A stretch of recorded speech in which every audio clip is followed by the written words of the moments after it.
Muy buenas, biomberos y biomberas, ¿cómo estáis? Yo soy Sara Sanz y estoy aquí un episodio más a punto de descubriros quién se esconde detrás del biombo.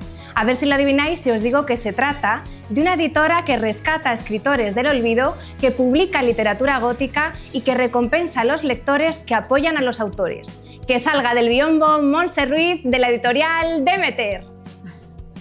Y yo creo que si vamos a gastar dinero y vamos a quemar o utilizar árboles para hacer papel para libros, pues que tengan ese plus de, bueno, pues no es solo el texto, sino que tienen una parte de belleza, exactamente, que el arte también esté en el libro. En el caso de Valladolid, que tengo bastantes ilustradores de Valladolid, para demostrar que tenemos una cantera impresionante de ilustradores y de artistas en esta ciudad. Creo que hemos heredado muchos prejuicios que nos han ido transmitiendo. No, estaban en su casa. Sí. Las que triunfaban en la literatura era porque pertenecían a una clase social alta o porque, dices, no, había muchísimas más de las que imaginamos y haciendo cosas que no imaginamos que hacían. Y ofrecer a los lectores, ofrecer al público, pues un libro que sea un regalo. Bueno, pues bienvenida Montse a De Biombo.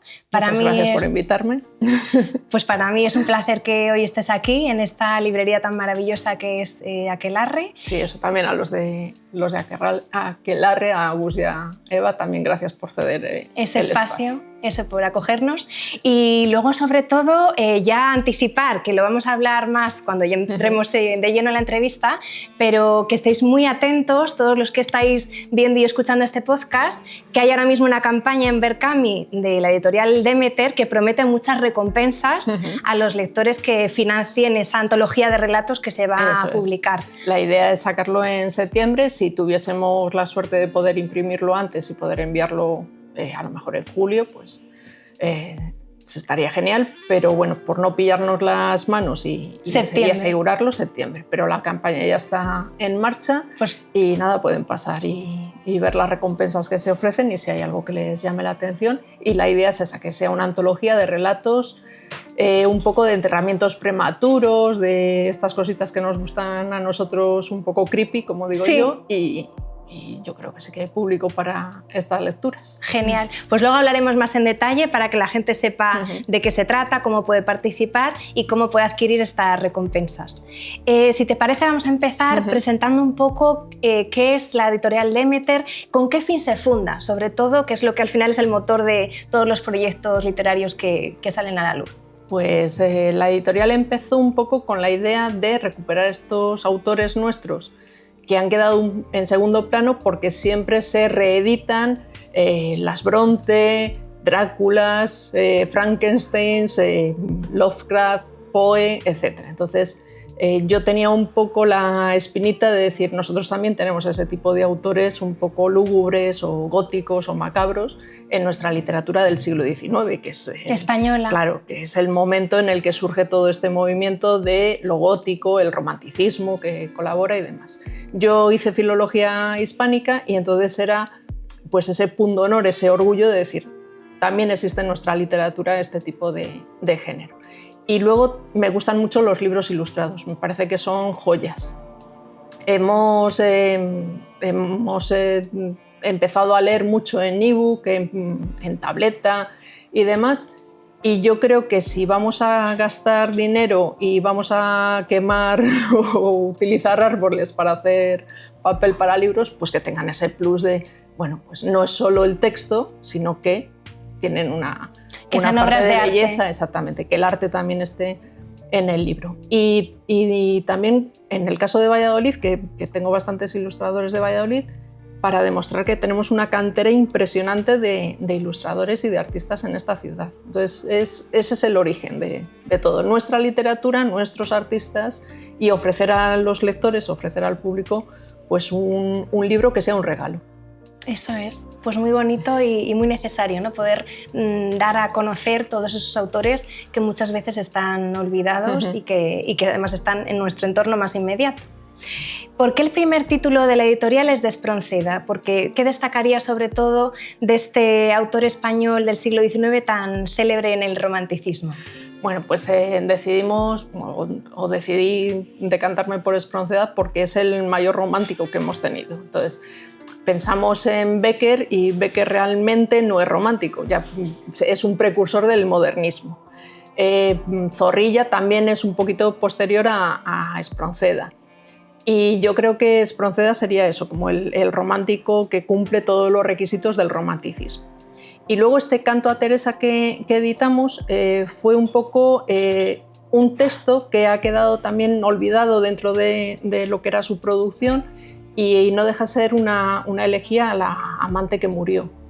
Cuando conocí el trabajo de Antonio del Hoyo, del ilustrador, fue como una conexión. Fue el texto y el ilustrador perfectos y de ahí surgió. Y además lo hicimos en un tiempo récord. Yo me reuní con Antonio mayo, junio y en octubre salió el libro. Antonio se volcó muchísimo en el proyecto, trabajó muy rápido y por eso fue como, sí, va a ser este y como teníamos ganas ya de sacar el libro, pues salió ahí.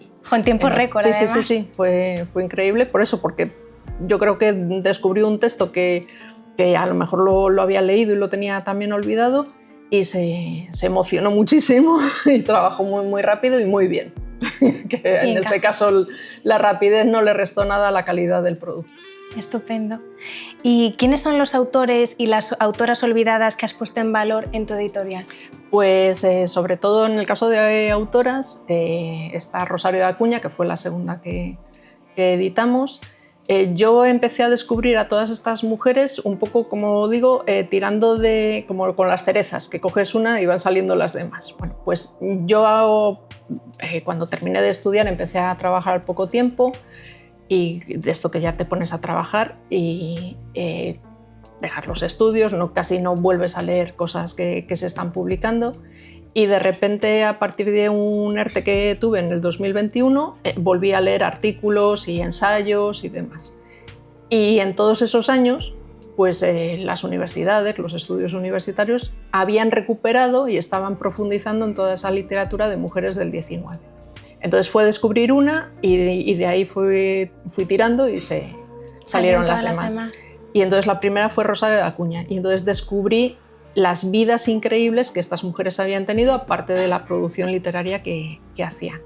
En el caso de Rosario de Acuña, triunfó con 25 años, triunfó en el teatro en Madrid, aplaudida por los hombres que en aquel momento eran los prohombres de la literatura española del 19. Se casó y a los pocos años se separó del marido porque yo creo que ella se dio cuenta de que no era la situación ideal en la que quería estar.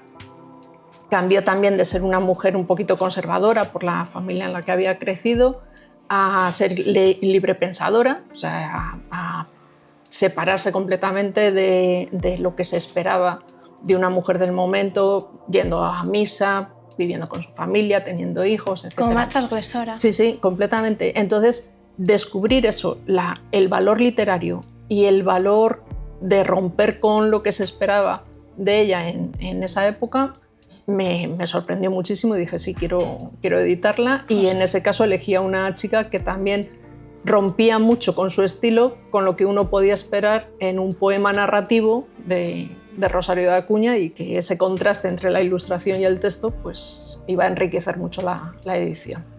¿Y por qué piensas que tuvo tanto éxito con lo difícil que era en ese contexto sobresalir siendo mujer? Aquí también hay que pensar un poco que quizás la familia tenía una cierta influencia, pero sí que es cierto que la obra triunfó en Madrid, fue aplaudida eso por Campo Amor, por ejemplo, y luego se representó, por ejemplo, aquí en Valladolid, en el Teatro Calderón, vinieron a representar aquí y tuvo una pequeña gira por provincias. Entonces eso ya es un motivo personal de su trabajo. La obra era muy del gusto de la época, era una historia, era una obra de teatro histórica y Rosario de Acuña además tenía mucho sentido del humor, escribía muy bien, podemos verlo en sus poemas. De hecho has traído un libro, puede ser Morirse a tiempo, ¿no? Que es uno de los libros que tienes de ella. Entonces el sentido del humor que tiene, la forma en que tienes que leer entre líneas también lo que te quiere decir y demás, yo creo que a la gente le gustó y se sorprendió mucho de que una chiquita tan joven y tan guapa, decían también, Sí. En aquella época, claro, los piropos a la belleza femenina pues era lo habitual.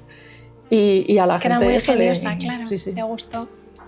Pues justo, fíjate, esa era la pregunta que te iba a decir, que qué es lo que tanto admirabas de su biografía, pues sobre todo... Yo el descubrir que una mujer en ese momento se pusiera el mundo por montera, pero no solo ella, me has preguntado de otras escritoras. Sí. Es que prácticamente todas las escritoras de esa época y la valentía, que nos han llegado, ¿no? Eran prácticamente todas iguales. También tenemos el prejuicio de no viajaban. La mayoría de ellas se recorrió América del norte al sur, se recorrió España, viajaron por Europa.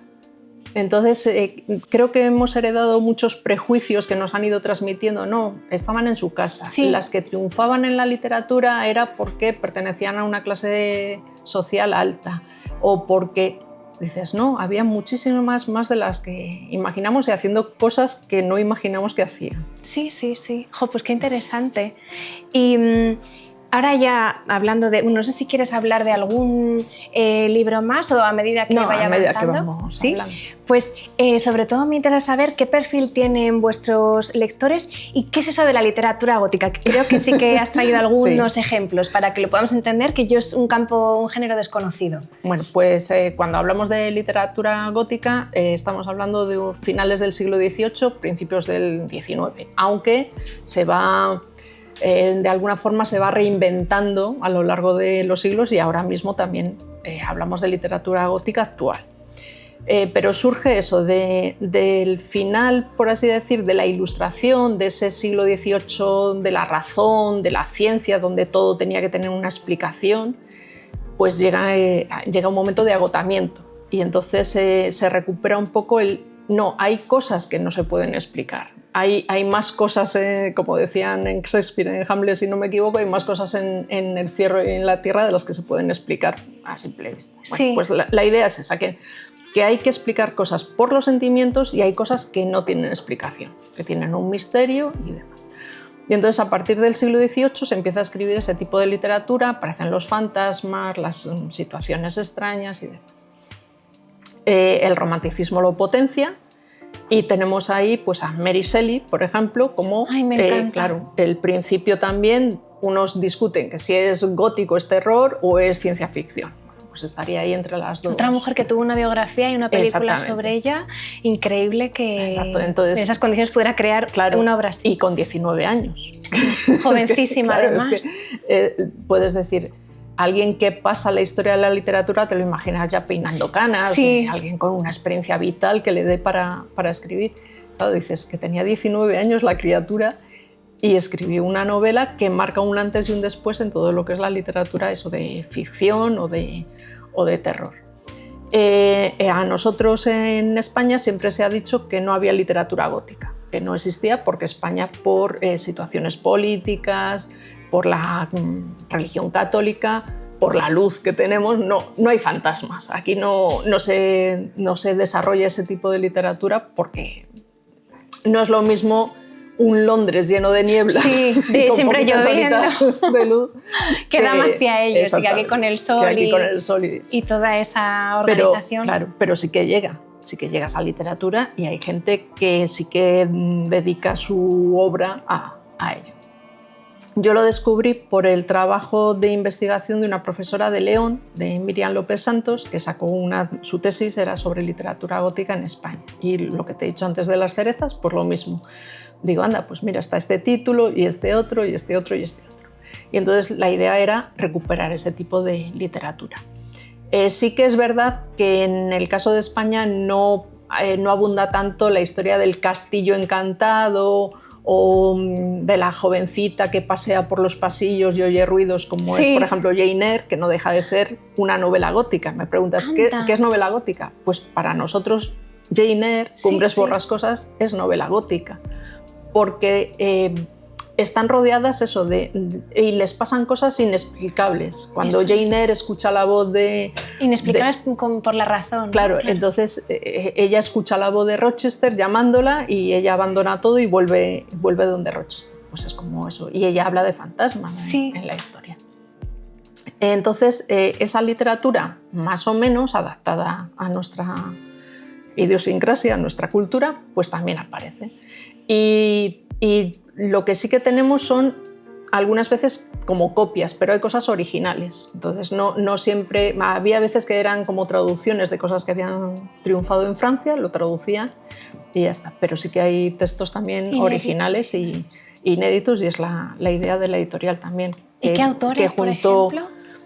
Tenemos, por ejemplo, en el caso de Manuel Benito Aguirre, con El subterráneo con El subterráneo habitado, lo que hace es mezclar como un Robinson Crusoe, es una historia de aventuras, piratas y demás, con esos elementos góticos, con esos misterios o con esas situaciones un poquito extrañas. Manuel Benito Aguirre es un autor soriano, publicó la obra en 1830 y su trabajo habitual era de maestro de escuela. Se fue a Madrid a trabajar y fue formador de formadores, fue maestro de futuros maestros. Y luego también, por ejemplo, los espiritistas, ¿vale? Pues también el acercamiento del espiritismo a esas historias de fantasmas, pues también lo podemos encontrar, y en este caso pues Amalia Domingo Soler, Ángeles Vicente, Carmen de Burgos, Emilia Pardo Bazán, Valle Inclán. Entonces muchos autores del siglo XIX español se acercan a toda esta literatura gótica. Entonces no es algo, como nos han dicho, que no existiera, sino que quizás lo estábamos viendo desde otro punto de vista, desde otro prisma, porque la literatura española es muy realista. Y quizás ahora se va descubriendo ese tipo de literatura. Eso es, pues muy interesante, porque es verdad que yo creo que se conoce más lo de fuera que lo de dentro en este caso, sí. Y como que este género ha estado un poco eclipsado por otros que quizás aquí han tenido más aceptación o que se han difundido más. Claro, pues en el caso de España yo siempre digo que la literatura española es barroco y realismo. Sí, que es como los puntos fuertes. Sí, son como los puntos fuertes. El barroco es el siglo de oro, y luego el realismo, que es todo el desarrollo de la novela. Cervantes. Y entonces somos eso, muy realistas y muy barrocos y muy pesimistas también. También nos gusta también la crítica mucho y el quejarnos, ¿no? Para luego... y yo creo que esa forma de pensar y de ver la literatura, que eso cuando estudiábamos en la universidad era lo que nos marcaban, es como, no, esto es secundario, esto es un género menor. Sí, no puede, como que había categorías. Claro, exactamente, entonces no, hay que leer a Cervantes, a Lope de Vega, a Galdós, pero es que Galdós tiene literatura, tiene cuentos también de este estilo. También. Valle Inclán, lo que te dice, Unamuno. Y dices, pero Unamuno, un señor tan... Pues sí, Unamuno pues también tiene este tipo de es curioso, pero no se destacaron tanto. Claro. No, bueno, pero es una literatura menor, o es una literatura que es como de entretenimiento y también muchas veces se asociaba con las mujeres. Hay muchas escritoras, en Inglaterra hay muchísimas escritoras dedicadas al gótico. Que trabajan este género.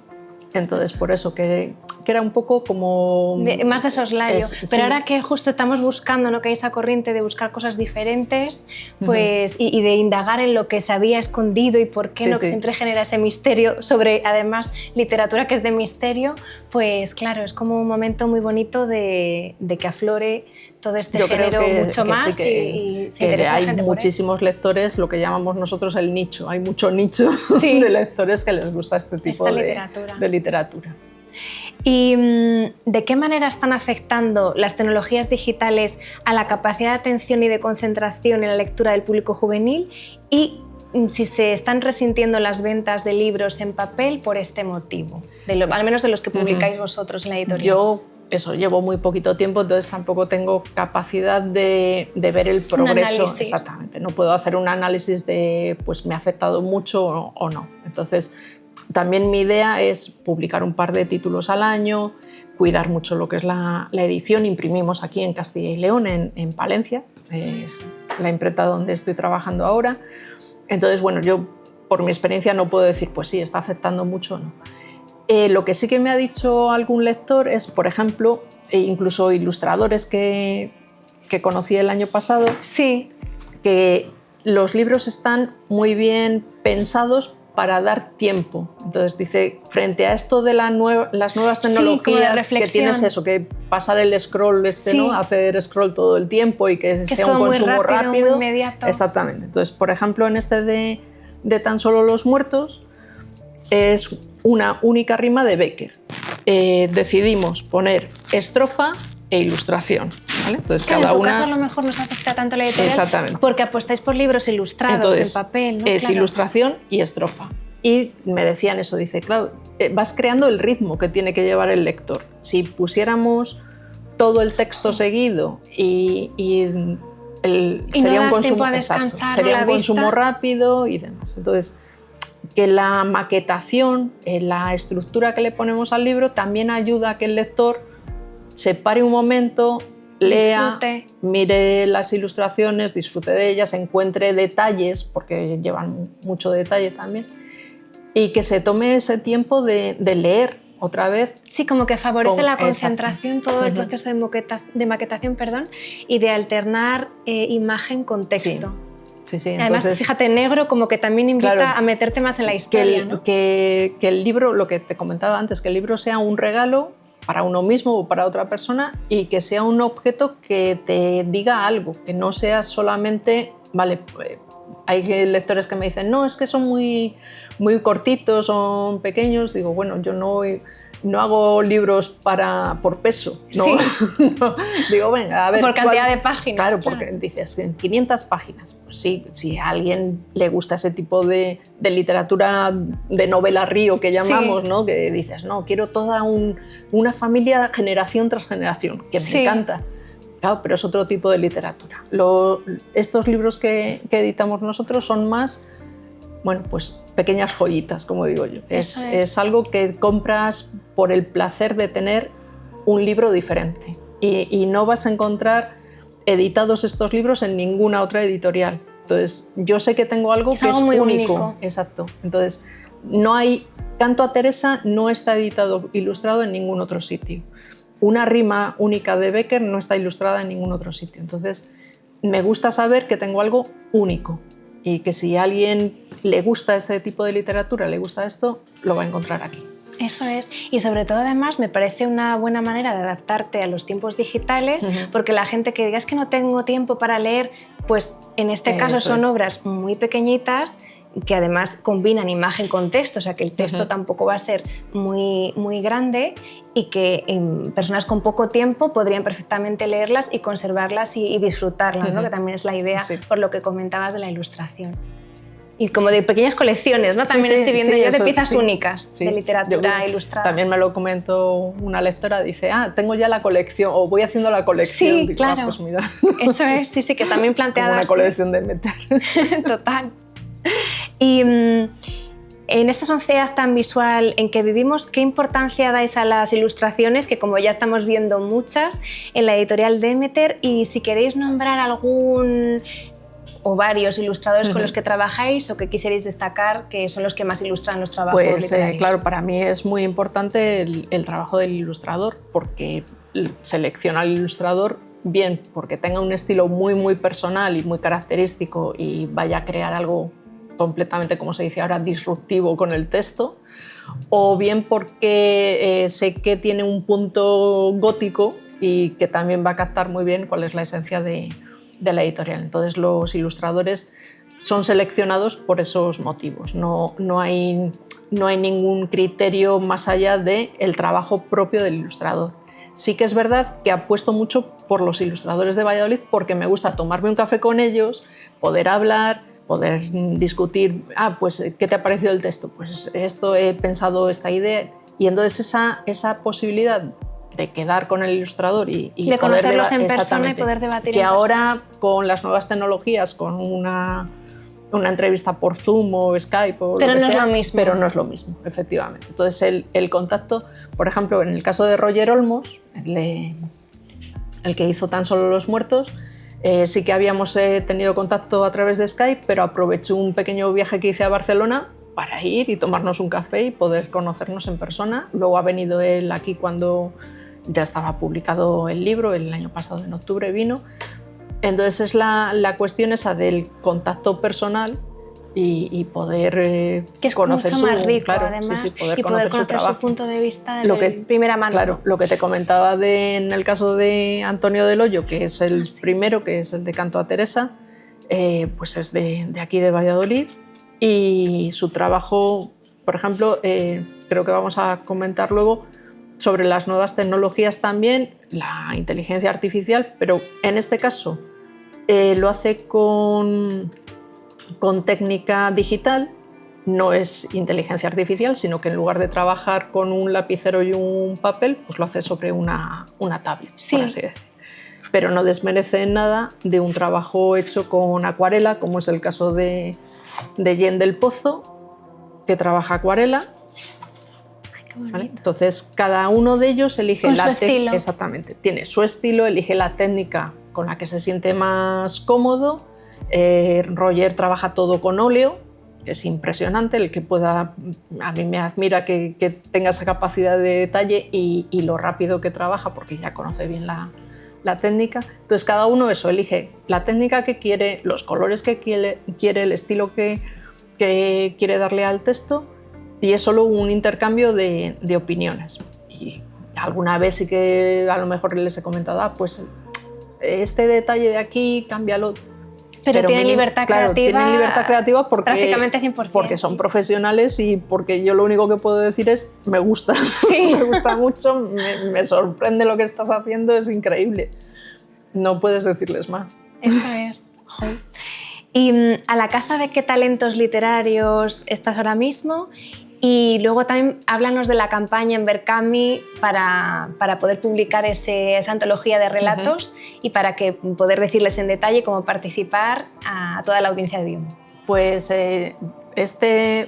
terminamos el año pasado, terminé bastante cansada y entonces me costó recuperar un poco el ritmo y por eso ahora en primavera no ha salido ningún título nuevo para la editorial.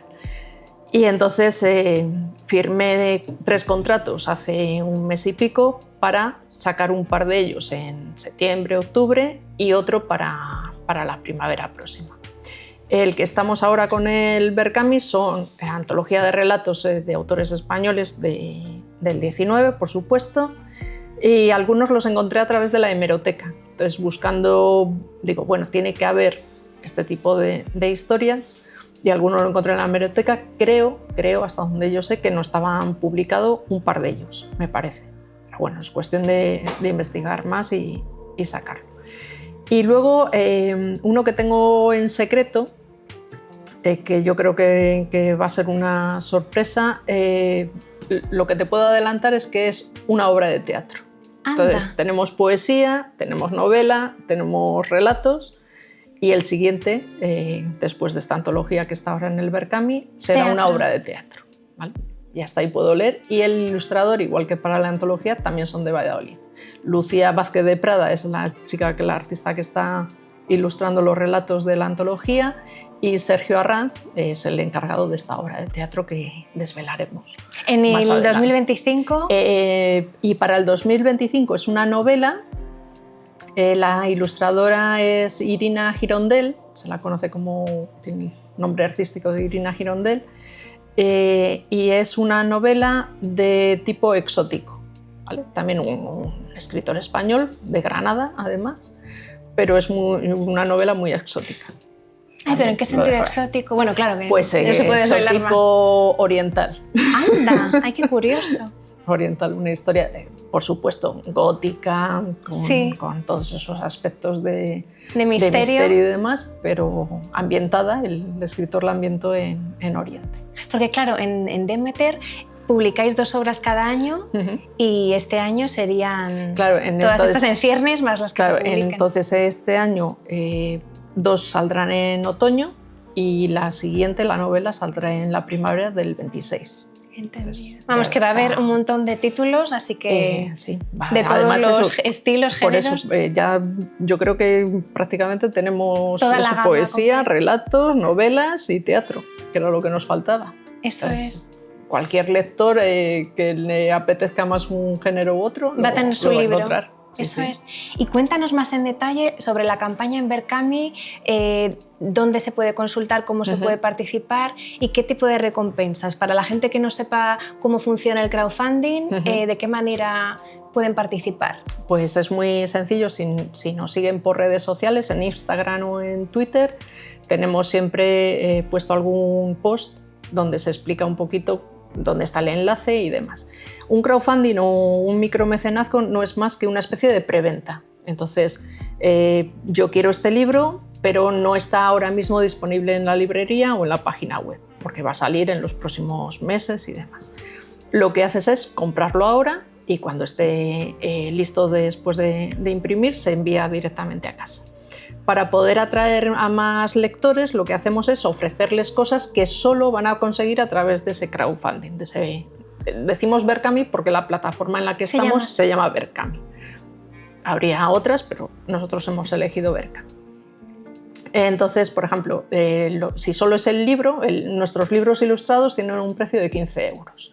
Y en este caso, si eligen el libro, pues tendrían un marcapáginas con un diseño exclusivo y una chapa que también tiene un diseño que inventé yo de Bertha Mason is in the attic. Sí. Bertha Mason es la mujer de Rochester en Jane Eyre, ¿vale? Entonces está en el ático. Sí. Pues ya sabemos que Bertha Mason vive en el ático de Thornfield Hall. Sí. Eso sería el básico. Luego tienen, por ejemplo, un colgante que también estamos diseñando, una libreta, que tengo aquí el diseño de lo que sería la portada de la libreta.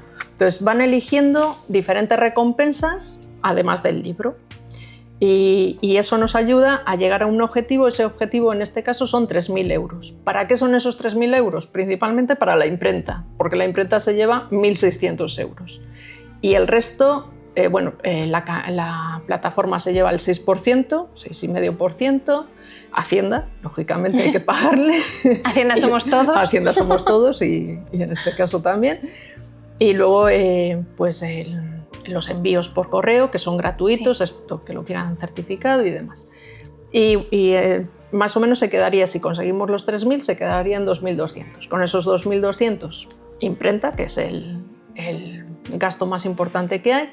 Y luego, lógicamente, pues la ilustradora ya lleva... La gente que ha trabajado para poder hacer el libro. Y ya lleva cobrado su 50%, porque yo siempre, cuando hacemos el contrato y se firma el contrato, el 50% se adelanta y luego pago siempre la primera tirada. Entonces, si hubiese una segunda tirada, ojalá, pues se volvería a pagar a la persona por los derechos de Está muy bien esta transparencia en cuanto a costes, porque muchas veces no nos hacemos una idea del esfuerzo que tiene. Yo creo que la gente piensa en editores, Planeta, ¿no? o en editores grandes, y dices, no, la mayoría de los editores que yo conozco, que tenemos pequeñitas editoriales, tenemos un trabajo aparte que es el que paga las facturas. Y luego hacemos esto... De distribución también, claro, producción, exactamente.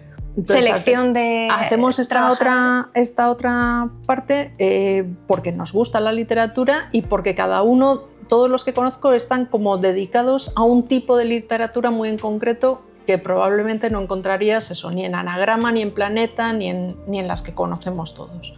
Entonces buscamos un tipo de literatura que otros no harían. Claro. ¿Vale? Y dices, bueno, pues a mí me gusta esto y le voy a dedicar tiempo y dinero a para estas poder cosas. destacar, ¿no?, la parte artesanal o de títulos que solo vosotros editáis. Y claro, y lo que te comentaba también, muchos imprimen en China y los costes son más baratos. Pero, por ejemplo, en mi caso digo, no, yo quiero apostar mientras pueda por Castilla y León por lo menos o España. Porque estás manteniendo aportas riqueza aquí al país, a la comunidad, a la ciudad. Mantienes en la medida de lo posible el trabajo local. Entonces siempre nos estamos quejando, es que cierran, claro, cierra la librería y cierra el bar y cierra no sé qué y cierra la imprenta. Entonces si todos imprimimos en China o en Polonia, la imprenta va a cerrar. Y aunque sean 3 o 4 trabajadores, porque son muchas imprentas pequeñitas, pues son 3 o 4 personas que se quedan también sin trabajo. Dices, bueno, a lo mejor yo me puedo ahorrar 300 o 400 euros. Fenómeno. Pero no, lo que te comentaba antes, no yo puedo ir a Palencia y hablar con el impresor y decirle, bueno, a ver, he pensado en este papel, o he pensado en este acabado para la portada, o he pensado tal. Sí, con una persona en China voy a tener un intermediario y hasta que no lleguen aquí los libros yo no sé... Claro, se va a perder ese trato personal, claro, y toda la riqueza que se genera también de poder tener ese circuito de personas que trabajan en el mismo entorno y por eso se conserva de esta manera. Claro, ¿no? y el Berkami, el crowdfunding es eso, poder prevender los libros y decir, vale, pues voy a hacer una tirada de 300, de 400, de 500, sabiendo más o menos las personas que ya han cogido el libro, y dices, bueno, pues 100 más o 150 más para librerías o para o una feria o lo que sea. Y nos ayuda mucho por eso, porque es un dinero que no tienes que adelantar en ese sentido y te da una cobertura de, vale, pues 2 o 3 meses más que nos mantenemos, sigues preparando proyectos y puedes ir sacando cosas nuevas adelante. Totalmente. Y también así tienes la garantía de que la gente quiere ese libro, que tiene aceptación y que además está dispuesta ya a comprarlo por anticipado para poder contribuir. Yo voy notando con estos 2 años y pico que llevamos ya, es eso, que ya tengo lectores fieles, o sea que hay gente que sabe que es un buen producto, que es un buen libro, que tiene un buen acabado, saben lo que se pueden encontrar en ellos, entonces ya están pendientes. ¿Y cuándo sacas el siguiente? ¿Y qué vas a sacar a continuación? Y eso te da un orgullo, por así decir, de que estás haciendo algo bien. Eso es, y sobre todo por esa conciencia social que se crea en torno a este tipo de literatura, de también apostar por lo local y de disfrutar de estas pequeñas obras únicas, ilustradas que las grandes editoriales pues no ofrecen, ¿no? Entonces, muy buen trabajo y la verdad que muy necesario poderlo acercar a la gente de esta manera. Pues nada, os animamos a todos a participar en esta campaña. Ya digo que eso, que en redes sociales en Instagram. Si bichean un poco en Instagram, en Twitter, van a encontrar Editorial Demeter fácilmente. No tiene ningún misterio. Y siempre pongo algún post donde se ve claramente el enlace y donde se puede participar. Y además es muy fácil, solo necesitan una cuenta de correo electrónico, les van a pedir una contraseña y ya está. Y los pagos ahora se hacen por Bizum, tarjeta, PayPal. Sí que hay mil facilidades. Todo tipo de facilidades. Que la que cada uno quiera escoger. Funciona perfecto. ¿Y qué sueños te gustaría cumplir al frente de la editorial Demeter?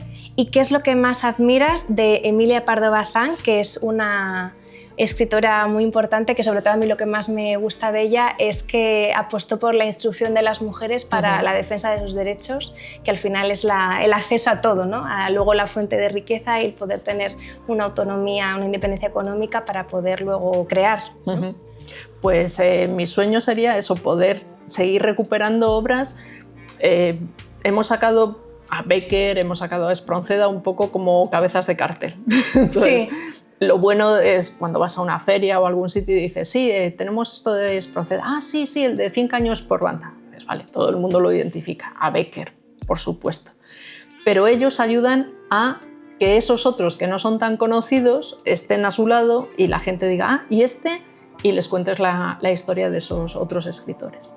Entonces, mi sueño sería eso, poder mantener la editorial unos cuantos añitos más para poder recuperar todas esas novelas y esos autores que no se conocían, o todas esas historias que no se conocían. Porque te consta que hay muchos más. Sí, yo espero por lo menos, ya te digo que la idea es sacar 2 títulos al año, pues quizás para 10 años más material sí que hay. Madre mía, pues sí que hay muchos. Entonces, por lo menos eso, otros 20 títulos sí que se podrían poder publicar en esta colección de autores españoles de este género gótico, lúgubre o extraño que tenemos aquí.